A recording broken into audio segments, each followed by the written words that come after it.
I made $63,000 right here, as you can see, this month. And how I did that is I've been promoting this offer called Cunt Empire. I know it's weird, but it's an adult gaming offer. And this is like one of the only platforms that has that offer.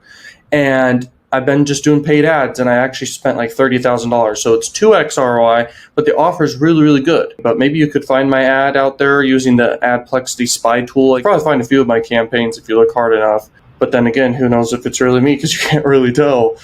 There's so many freaking campaigns out there. To inspire you right there, that's a 2x ROI, just doing one offer on one network. I'm telling you guys, you can make a huge income, and it's not been hard for me to do it all. I just really want to, once again, inspire you guys, encourage you guys to go after your dreams, because I was a nobody. I tried forever to make this work, and now I'm just literally trying to be as simple as possible. Just stay in my lane and just focus on what I need to focus on.